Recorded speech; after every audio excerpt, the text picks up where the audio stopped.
Good morning 12th class students. आज 5 सितंबर यानी आज शिक्षक दिवस है। तो मैं सर्वप्रथम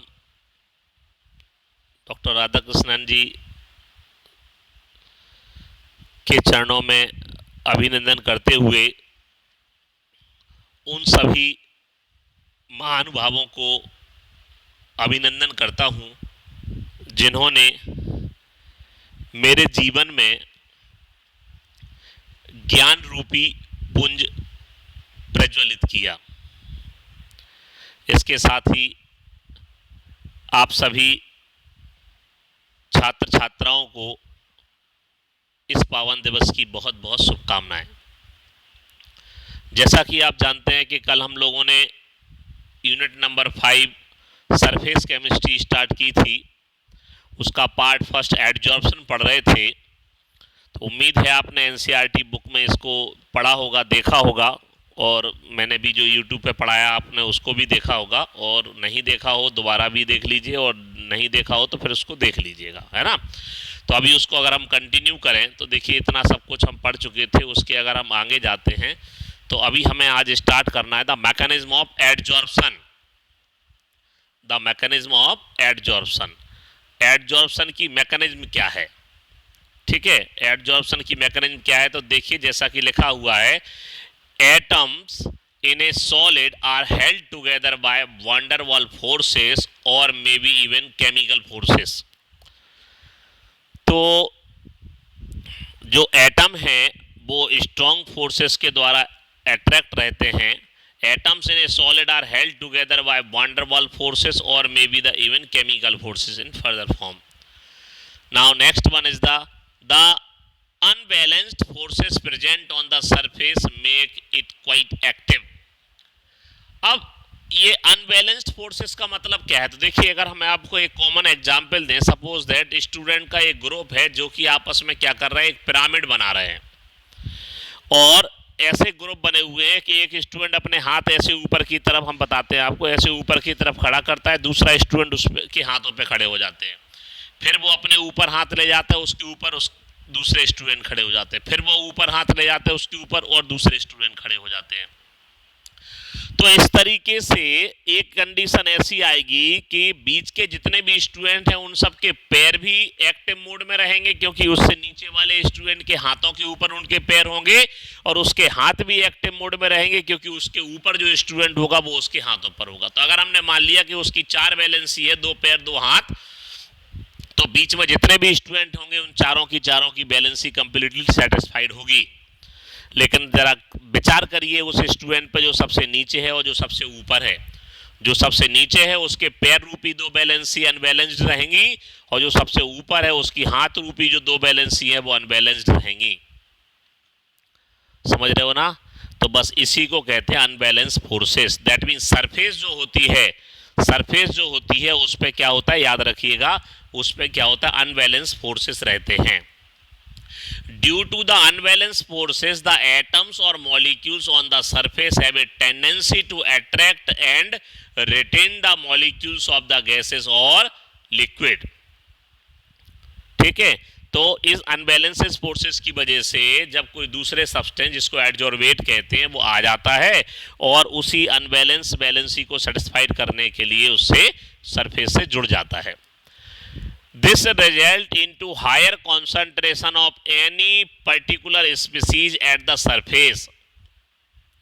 जिससे क्या हो जाता है कि जो सरफेस है उस पर कोई स्पीसीज जाकर के अपने आप को ऑक्युपाइड कर लेती है, जिससे कि उसकी कंसंट्रेशन बढ़ जाती है। Then in the bulk and this lead to adsorption. Bulk की कंपैरेटिव सरफेस जो है, सरफेस पे कंसंट्रेशन बढ़ जाती है, और इस प्रोसेस को क्या कहते हैं हम लोग, एडजॉर्प्शन कहते हैं। ठीक है। चलिए नेक्स्ट अगर हम बात करें, ये आपका हो गया मैकेनिज्म ऑफ एडजॉर्प्शन। चलिए अभी इसको देखिए क्या लिया हुआ है इसमें। ठीक है, ये देखिए हमारा, जैसे हमने आपसे कहा, ये देखो, ये दिख रही है आपको अनबैलेंस एट्रैक्टिव फोर्स, यहां पर होंगे। तो कभी भी कोई रिएक्टिंग स्पीसीज, रिएक्टिंग मॉलिक्यूल आए तो आप देख पा रहे हो ये किससे जाकर के जुड़ गया, जो आपकी अनबैलेंस अट्रैक्शन, अनइक्वल अट्रैक्शन जो था, जो जैसे जिसको हमने अभी आपको समझाने के लिए हाथ और पैरों की तरफ इंडिकेट किया था, तो वैसे ही जो रिमेनिंग बैलेंस जो रह जाएंगी उस पे जाकर के वो अपने आप को क्या करेंगे, ऑक्युपाइड कर लेंगे, अट्रैक्ट कर लेंगे। ठीक है, चलिए next, adsorption of gases on solid. अभी हम पढ़ रहे हैं कि किसी भी गैस का सॉलिड के ऊपर adsorption, adsorption of gases on solid, that mean जो एडजॉर्वेट है वो यहाँ गैसेस हो गई और जो एडजॉर्वेंट है वो यहाँ पर सॉलिड हो गया। तो क्या लिखा है, the extent of adsorption of gases on solid surface depend on the following factors. That mean ऐसे कौन से फैक्टर हैं जो कि एडजॉर्प्शन पे अपना इफेक्ट डालते हैं। सो फैक्टर है हमारा nature of adsorbent and adsorbate, दोनों का नेचर इस पर डिपेंड करता है adsorption, surface area of the adsorbent, effect of temperature and effect of pressure. That mean the factor affecting the rate of adsorption of gases on a solid. किसी भी gas की solid के ऊपर जब एडजॉर्प्शन होगा तो उस एडजॉर्प्शन पर ऐसे कौन से फैक्टर है जो इफेक्ट डालते, तो ये चार फैक्टर हैं, nature of adsorbent and adsorbate, surface area of adsorbent, effect of temperature, effect of pressure. अगर हम इनको यही एक्सप्लेन करें तो सुनिए, nature of adsorbate and adsorbent, अगर एडजॉर्बेट और एडजॉर्बेंट के बीच में अट्रैक्शन हाई है तो एडजॉर्प्शन जल्दी होगा। Surface area of adsorbent, adsorbent का सरफेस एरिया ज्यादा है। समझिए, एक हमारे पास फर्श है अगर, और उसको घड़ी करके अगर हमने रख दिया और बच्चों से कहा बैठ जाओ इस पे, तो उस पे कितने लोग बैठ पाएंगे, 2 3 4। लेकिन अगर उसी फर्श को फैला दिया जाए तो क्या होगा, बिछा दिया जाए, दैट मीन तो क्या होगा, उसमें अधिक से अधिक स्टूडेंट बैठ जाएंगे। ठीक है ना। अगला effect of temperature, when increase the temperature decrease the rate of adsorption. गैसें अगर टेम्परेचर बढ़ा दोगे तो फिर वो गैसें हैं वो वहां पर बैठेंगी नहीं, वो वहां से क्या करेंगी, चली जाएंगी, मूव कर जाएंगी। इफेक्ट ऑफ प्रेशर, हाँ, गैसें अगर हैं उनके ऊपर प्रेशर डाला जाए तो उसकी रेट, एडजॉर्प्शन की रेट क्या हो जाएगी, एनहांस कर जाएगी, बढ़ जाएगी। ठीक है, तो ये हमारे फैक्टर थे। अभी इसमें अगर आगे देखें तो ये लिखा हुआ है, ये graph between the extent of adsorption and pressure at constant temperature, adsorption isotherm.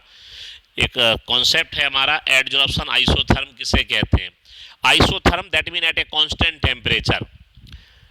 ठीक है, कांस्टेंट टेम्परेचर पर जब हम ग्राफ खींचते हैं किस किस के बीच में, एक्सटेंट ऑफ, थोड़ा सा देखिए, yes, extent of adsorption and pressure, ये ले लिया, प्रेशर ले लिया एक्स एक्सिस पर, थोड़ा सा ध्यान दीजिएगा, और ये बाई एक्सिस पर ले लिया अमाउंट ऑफ एडजॉर्प्शन या एक्सटेंट ऑफ एडजॉर्प्शन, और एक पर्टिकुलर टेम्परेचर पर लिया।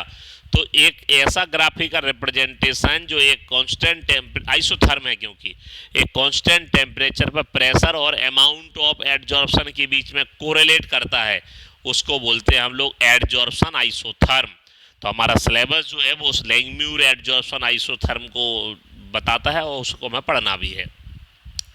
तो देखेंगे जरा हम क्या लिखा हुआ है, तो अलग अलग टेम्परेचर जरा आप समझिए, इससे 273 पर, 244 पर और 195 पर। तो अमाउंट ऑफ एडजॉर्प्शन कहाँ ज़्यादा हो रहा है, एक्सटेंट ऑफ एडजॉर्प्शन कहाँ ज़्यादा हो रहा है। ठीक है, यहाँ ये एक्स और एम क्या है, अगर हम आपको बताने की कोशिश करें तो एक्स क्या है, द अमाउंट ऑफ एडजॉर्वेट, और यहाँ एम क्या है, द अमाउंट ऑफ एडजॉर्वेंट।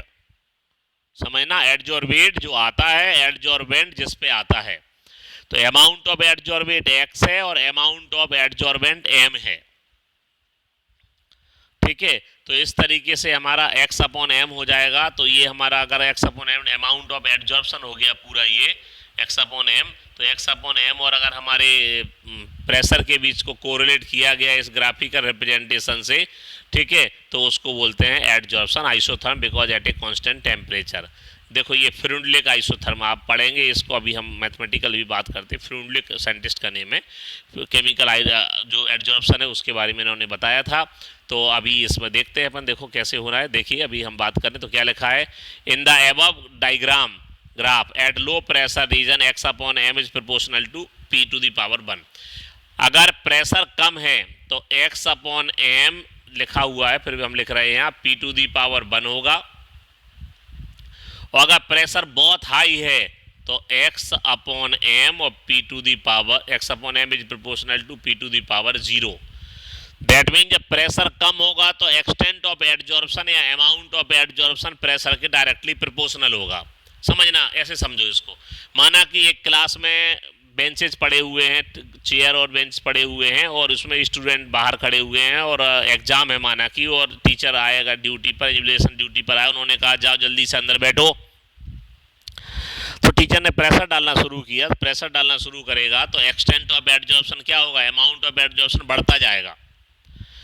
लेकिन प्रेशर बढ़ाते बढ़ाते बढ़ाते बढ़ाते बढ़ाते बढ़ाते अब प्रेशर बहुत हाई हो गया। अरे जब एग्जाम शुरू हो गया, टीचर ने बार बार कह दिया, सभी स्टूडेंट जाकर बैठ गए, तो अब और ज्यादा प्रेशर है। अगर टीचर चिल्लाते रहे 3 घंटे बैठ जाओ बैठ जाओ बैठ जाओ बैठ जाओ, तो जो बेंच में अगर सीटें हमारी 50 हैं तो क्या वो चिल्लाता रहेगा तो क्या 500 बैठ जाएंगे उसमें? समझ रहे हो ना?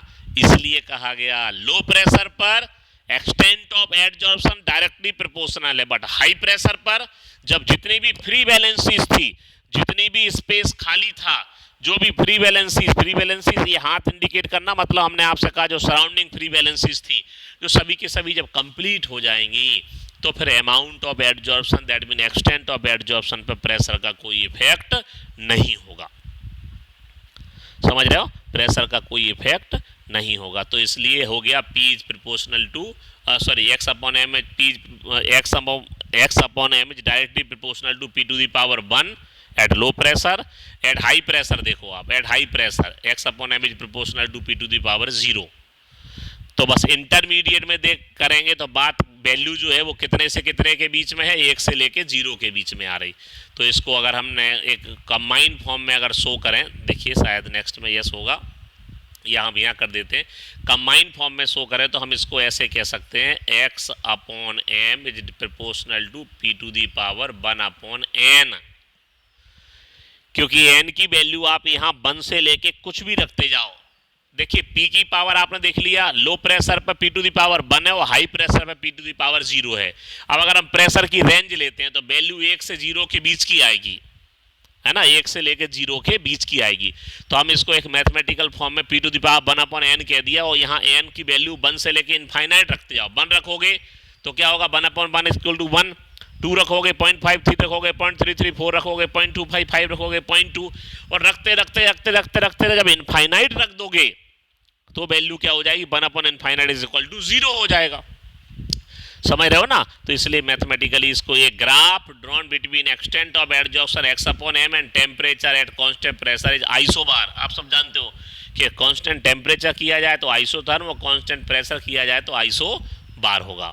ठीक है, तो ये आइसोबार हो गया, p to the power 1 upon n हो गया इसमें। ठीक है, p to the power 1 upon n हो गया। इसके बाद जाकर के हम इसको इसमें बात करेंगे अगर आगे, चलिए अगली स्लाइड की बात करें हम, तो एप्लीकेशन ऑफ एडजॉर्प्शन। एडजॉर्प्शन का भी देखिए, गैस मास्क ये ऐसा शब्द है कि जो इस एरा में जिन लोगों ने लाइफ निकाली है, ये कोविड का जो टाइम है, और मास्क जो है शायद हमारे जीवन का एक अंग बन गया है, या ये कहें कि हम जो कपड़े जो अपने साथ अभी कभी जैसे घर से बाहर निकलते हैं तो हम ड्रेसअप होके निकलते हैं, तो हमारे ड्रेसअप का एक पार्ट हो गया, ये ड्रेसिंग का एक पार्ट हो गया, जिसको अभी हम लोग मास्क कह रहे हैं फिलहाल, गैस मास्क। ये भी एडजॉर्प्शन पर डिपेंड करता है। ठीक है, ह्यूमिडिटी कंट्रोल, मॉइस्चर कंट्रोल करना। आप सबने देखा है कि जब इलेक्ट्रॉनिक डिवाइस, जैसे देखा होगा मोबाइल जब एक बॉक्स में आता है तो उसमें छोटी सी सिलिका जेल का एक बैग पड़ा रहता है, या आप मार्केट में गए होंगे जब आपने सेलो या मिल्टन की बोटल्स मार्केट से परचेज की होंगे, अच्छी क्रॉकरी ली होगी, तो उसमें छोटा सा बैग पड़ा रहता है silica gel, do not eat. तो वो करता क्या है, मॉइस्चर का एडजॉर्प्शन कर लेता है, जिससे कि उसमें स्मेल ना आए। मोबाइल रखा है, कंपनी ने पैक कर दिया, मॉइस्चर अगर आई तो वो मोबाइल जो एसेसरीज है वो ख़राब हो जाएगी उसकी, और जो उसका इलेक्ट्रॉनिक डिवाइस है, जो उसकी चिप प्लेट है, मॉइस्चर की वजह से ख़राब हो जाएगी। तो इसलिए वो सिलिका जेल का एक पाउच डाल देते हैं, जिससे कि वो उस मॉइस्चर को का एडजॉर्प्शन कर ले। रिमूवल ऑफ कलर्ड इम्प्योरिटीज़, ये आपने सुना होगा, शायद ध्यान से सुना होगा आपने कि कभी कभी अजीब सा लगता है कि भाई शक्कर जो है वो जानवर की हड्डियों से साफ की जाती है। यस, ठीक है, वो एनिमल चारकोल होता है, उसके ऊपर क्या होता है आप समझो जरा, गन्ने के रस से शक्कर बनाई जाती है, और इंडिया में, और चुकंदर से बनाई जाती है अमेरिका में। हमारा प्रोडक्शन इससे शुगर है जो शुगर के गन्ने के रस से बनता है। तो अगर हम बात करें इसी में तो आप पाएंगे कि जो आपका गन्ने के रस को आपने सबने देखा होगा और आप इमेजिनेट करेंगे उसको कि कलर कैसा होता है, ठीक है, और शक्कर का कलर करिए तो आप समझिए कि उस कलर से कैसे हम वाइट क्रिस्टल्स पे पहुंच जाते हैं। तो एक्चुअल में होता ये है इसमें कि जो अपना अनवांटेड कलर होते हैं उनका एडजॉर्प्शन कर लेता है animal charcoal. Heterogeneous catalysis, froth flotation process पढ़ोगे आगे जाके, एडजॉर्प्शन इंडिकेटर्स और क्रोमेटोग्राफिक एनालिसिस। क्रोमेटोग्राफी जो होती है 11th में आपने पढ़ा हुआ है, 12th में प्रैक्टिकल है, इस पर डिस्कशन करेंगे। तो ये भी सब एडजॉर्प्शन डिपेंड करती है। तो ये सब एप्लीकेशन होगा हमारे एडजॉर्प्शन के, ठीक है। और एडजॉर्प्शन के ये डेफिनेशन जो आपका एप्लीकेशंस हुए, समरी अगर हम समराइज कर दें इस चीज़ को तो adsorption is a surface phenomena where absorption is the bulk phenomena, बात कर चुके। Adsorption is the substance on the surface of which adsorption take place. Adsorbent कहते हैं जिसकी सरफेस पे एडजॉर्प्शन होता है। और adsorbate is the molecular species which is adsorb. जो आता है वो एडजॉर्बेट है, जिस पर आता है वो एडजॉर्बेंट है। एडजॉर्बेट का एडजॉर्बेंट पर एडजॉर्प्शन हो जाता है, ठीक है। Adsorption is exothermic in nature and take place at low temperature. Temperature बढ़ा होगे तो जो सब्सटेंस आकर के ऑक्युपाइड कर लिए वो भाग जाएंगे। Physical adsorption is reversible where chemical adsorption is irreversible. Physical जो होता है वो रिवर्सिबल है, उसको फिजिकल मतलब जैसे कि अभी हम बताएंगे आपको, इसको डिफरेंशिएट करेंगे अच्छे से। Fluid adsorption isotherm tell about the adsorption of gases on the surface of adsorbents at constant temperature, अभी देखा हम लोगों ने। और physisorption decrease with increase in temperature where chemical sorption initially increase and then the decrease with rise in temperature. ये conditions हैं, लेकिन हम ये चाहेंगे इन सबको हम तब क्लियर करें जब आप इसको अच्छे से डिफरेंशिएट करेंगे ना, तब हम इस पर डिस्कशन करेंगे। प्रैक्टिस प्रॉब्लम्स, ठीक है। तो आपके लिए क्वेश्चंस दे रहे हैं। Why are powder substance more effective as adsorption, that mean आपके लिए होमवर्क है, ठीक है, आप इसको करिएगा। लिखा है what is the difference between physisorption and chemisorption. Book की भी हेल्प लीजिए। What are the factor which influence the adsorption of gases on a solid. What is adsorption isotherm? Explain Freundlich adsorption isotherm. Adsorption of gas on the surface of solid is generally occupied by the decrease in entropy but still in its spontaneous nature. ये आपको अभी हम दे रहे हैं, task दिया आपको, आप इसको पढ़िएगा और पढ़ने के बाद आप ये थोड़ा सा देखिए, रिलेटेड वीडियोज़ हैं वो आपको इस पर मिल जाएंगे, ठीक है। ये आपको YouTube और ये सब जो जैसा इसमें डाल रखा है हमने, ये सब मिल जाएंगे, इस लिंक से मिलेंगे आपको, ठीक है। तो आप इसको पढ़िएगा, NCERT बुक पढ़िएगा, अपना ध्यान रखिएगा, अपने परिवार के लोगों का ध्यान रखिए। और एक बार पुनः उन गुरुजनों के चरणों में सादर वंदन, अभिनंदन, जिन्होंने मुझे आज इस लायक बनाया कि मैं आपको यहाँ बैठ कर के पढ़ा पा रहा हूँ। बहुत बहुत धन्यवाद। Take care.